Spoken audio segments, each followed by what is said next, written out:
ونستغفره ونعوذ بالله من شرور أنفسنا ومن سيئات أعمالنا من يهده الله فلا مضل له ومن يضلل فلا هادي له وأشهد أن لا إله إلا الله وحده لا شريك له وأشهد أن محمدًا عبده ورسوله أما بعد فإن خير الحديث كتاب الله وخير الهدي هدي محمد صلى الله عليه وسلم وشر الأمور محدثاتها وكل محدثة بدعة وكل بدعة ضلالة وكل ضلالة في النار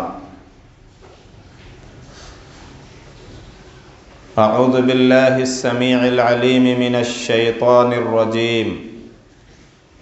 بسم الله الرحمن الرحيم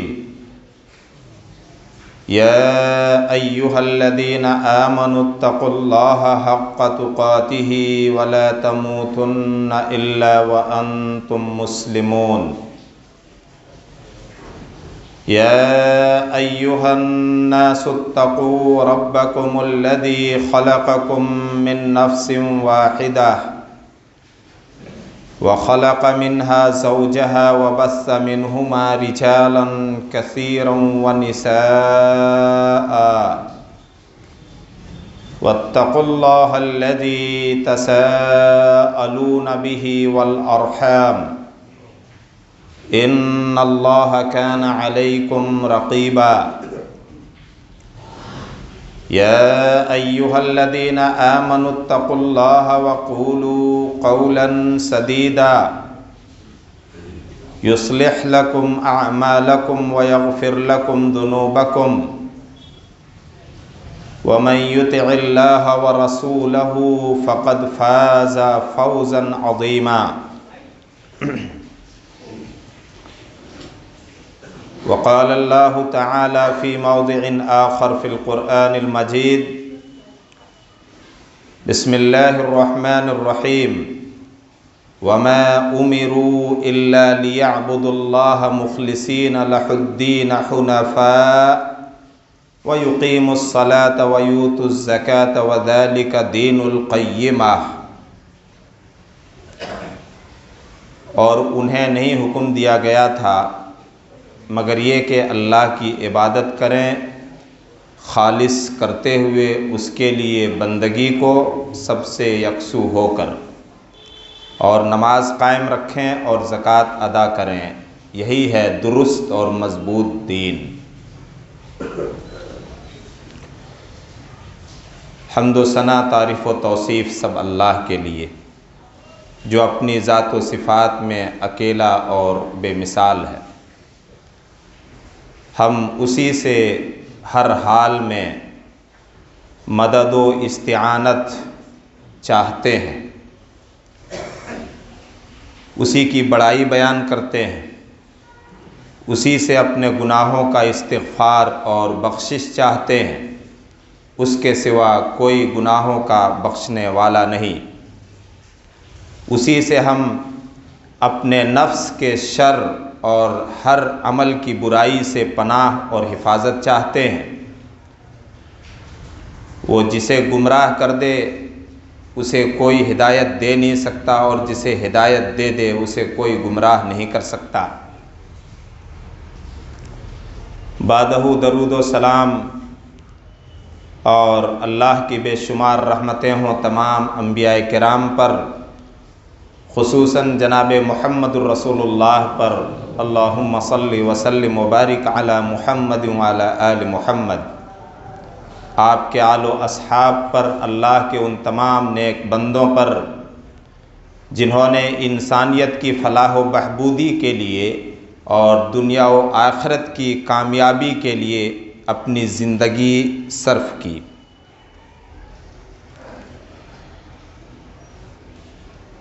خطبہ جمعہ کا عنوان چل رہا ہے وہ عبادات جن کا تعلق ہمارے اور آپ کے دلوں سے ہے، تقوی، اخلاص، توکل، صبر اور شکر۔ یہ 5 قسم کی وہ عبادتیں ہیں، یا یہ وہ 5 عبادتیں ہیں جن کا تعلق انسان کے دلوں سے ہے۔ پچھلے جمعے کے خطبے میں تقوی پر روشنی ڈالی گئی تھی، جس کے معنی اور مطلب ہوتا ہے بچنا، پرہیز کرنا، لحاظ کرنا۔ اللہ تعالیٰ نے جن کاموں سے بچنے کا اور پرہیز کرنے کا حکم دیا ہے ان کاموں سے بچا جائے، اور جن کاموں کے کرنے کا حکم دیا ہے اللہ کے حکم کا لحاظ کر کے اس کا پالن کیا جائے، اس پر عمل کیا جائے، اس کو اپنی زندگی میں ڈھالا جائے۔ یہ تقوی ہے۔ آج کے خطبے میں روشنی ڈالی جائے گی اخلاص پر۔ مذہب اسلام نے، یا مذہب اسلام کا یہ خاص امتیاز اور پہچان ہے کہ اس نے انسان کے دلوں کو اپنا مخاطب بنایا ہے۔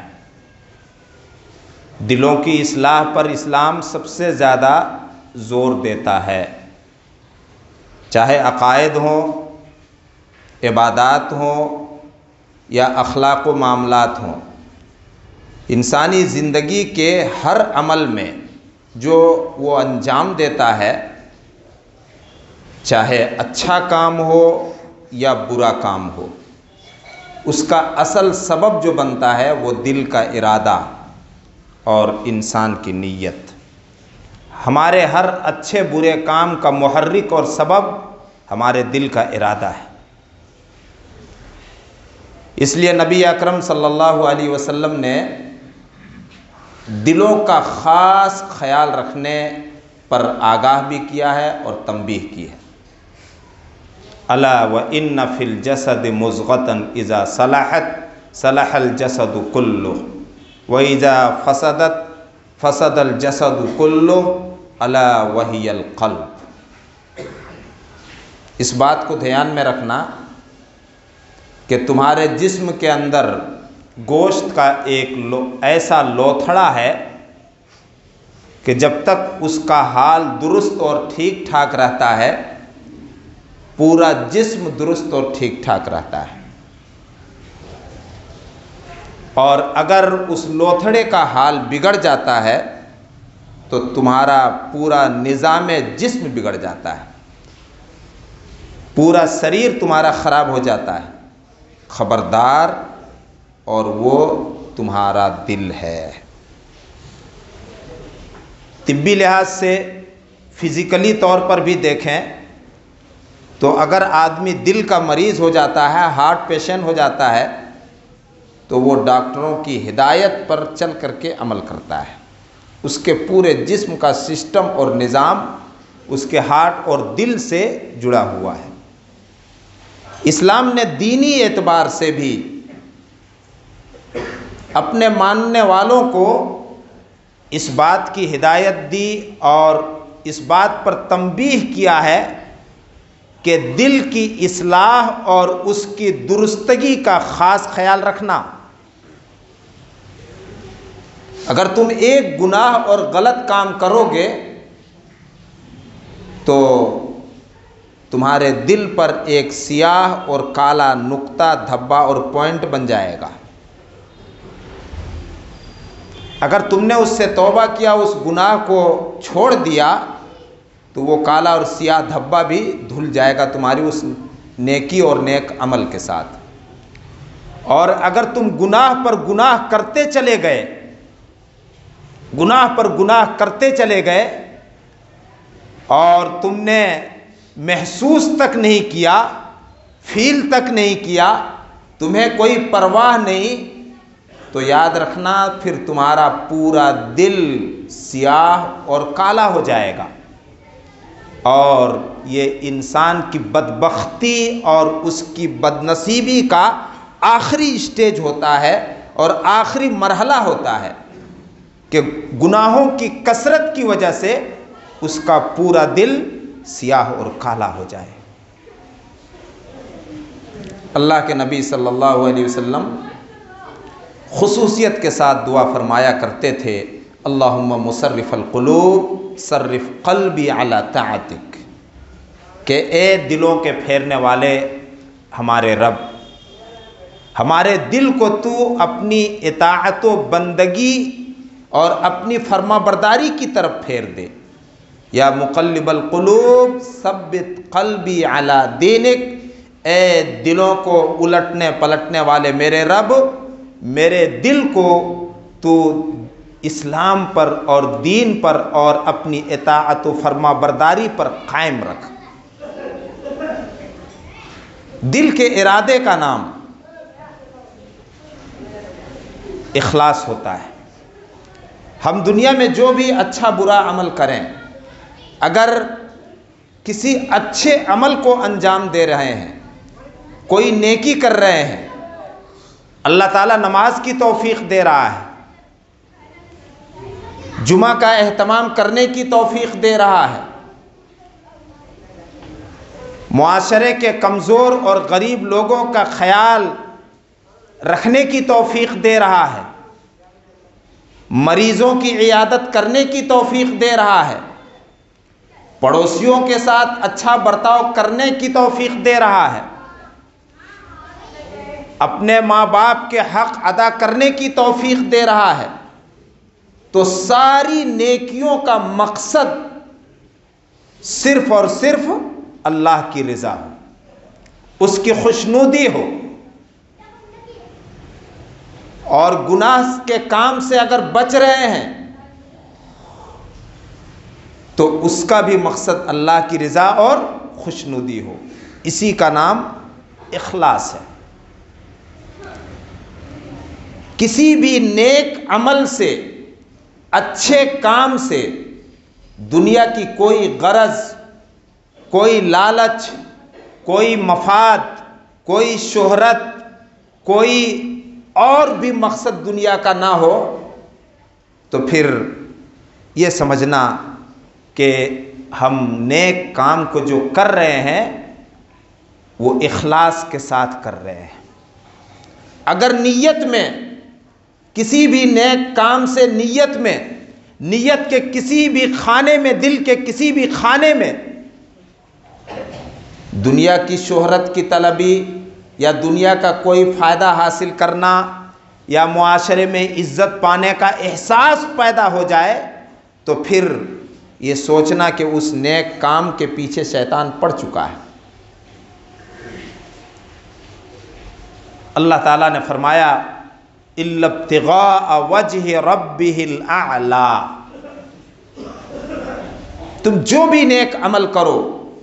جو بھی اچھا عمل کرو،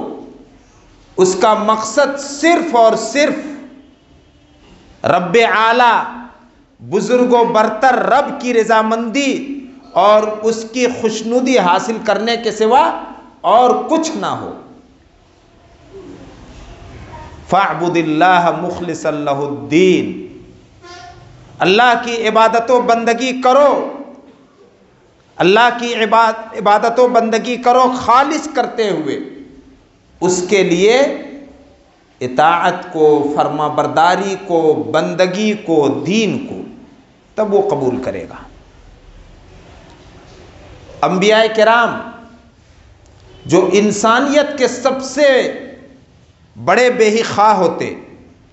انسانیت کی بھلائی چاہنے والے سب سے بڑھ کر کے ہوتے، جن کی زندگیوں سے انسان کو زندگی بنانے کی روشنی ملتی ہے، جن کی زندگیوں سے انسان کو زندگی گزارنے کی روشنی ملتی ہے، جو اپنی قوم اور اپنے لوگوں کے طعنے سہتے رہے اور اپنے ہر غرض اور اپنے ہر مفاد کو دوسروں کے مفاد اور دوسروں کی غرض کے لیے قربان کر دیا کرتے ہیں، ان کی زندگی اور ان کی دعوت میں ایک چیز جو نمایاں طور پر اور سب سے بڑھ کر کے نظر آتی ہے وہ ہے اخلاص۔ اخلاص۔ حضرت ہود علیہ السلام کی دعوتی کوشش، حضرت نوح علیہ السلام کی دعوتی کوشش سورہ نوح میں پڑھیے، بڑا عجیب احساس ہوتا ہے کہ ہم نے ہر حال میں اپنی قوم کے لوگوں کو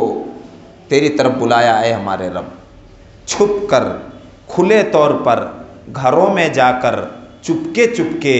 مجلسوں میں جا کر، جیسا ممکن ہوا ہم نے ان کو جہنم کی آگ سے بچانے کی کوشش کی۔ کسی صورت میں ہم نے منہ نہیں موڑا، ان کی طرف سے جو ہمیں اذیتیں دی گئی کسی صورت میں ہم نے اس کی پرواہ نہیں کی۔ وہ نوح اپنی قوم سے کہتے ہیں یا قوم لا اسألکم علیہ مالا ان اجری الا علی اللہ، یہ دین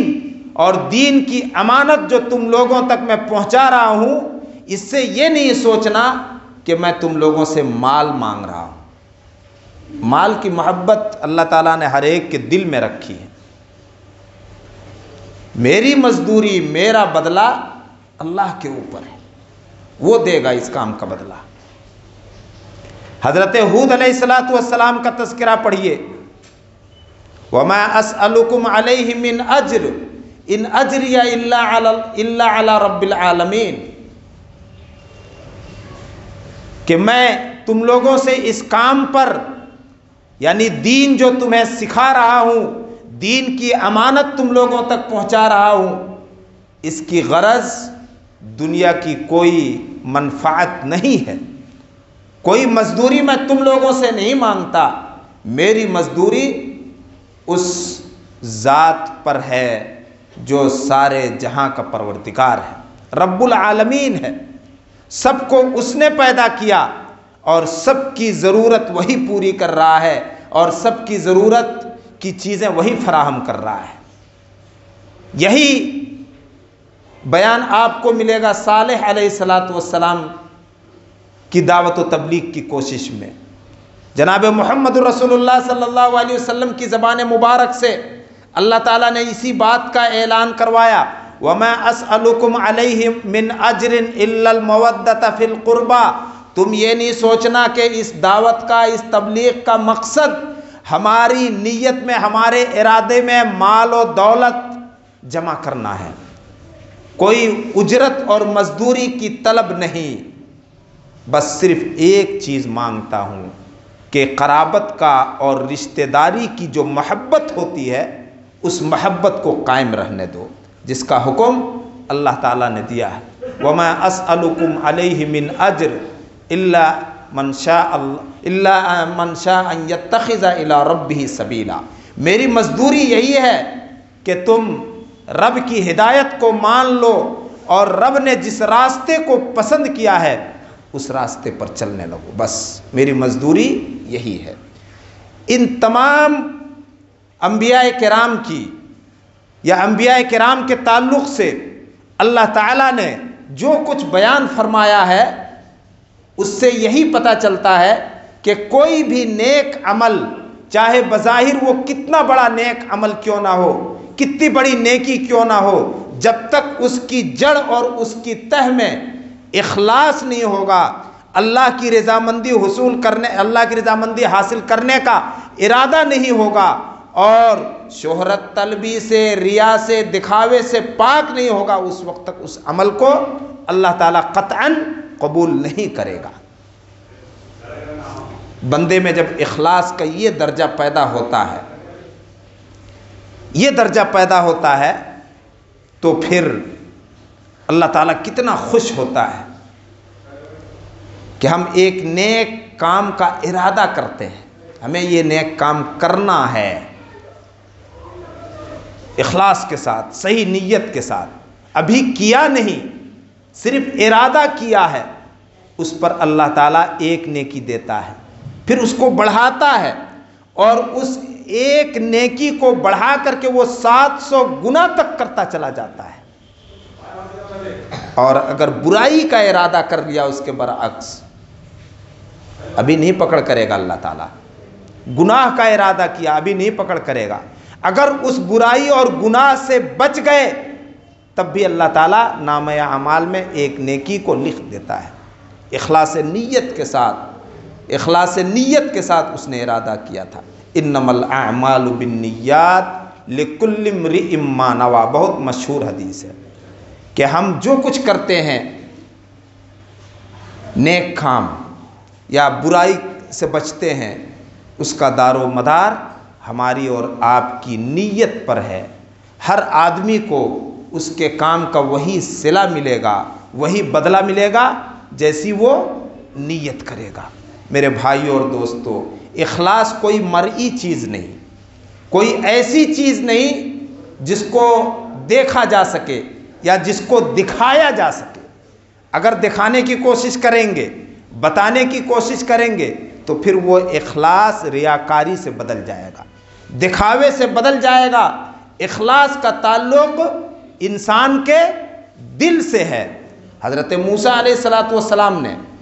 اللہ کی طرف سے نشانیاں دکھائیں فرعون کو. فرعون نے اس کو ظاہری روپ دیا اور